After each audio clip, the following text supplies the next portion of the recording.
Question: do you find yourself overgiving in relationships, especially after failing?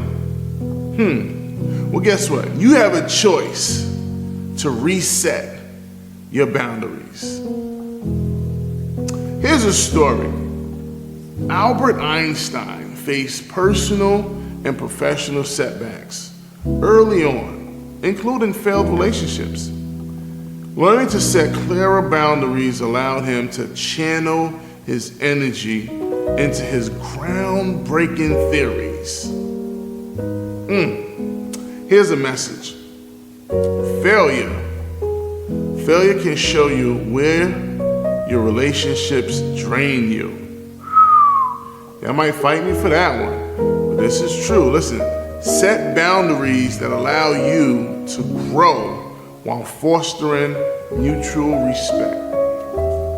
Remember, strong boundaries create strong connections. Do remember, good people, it's all about you. Yeah.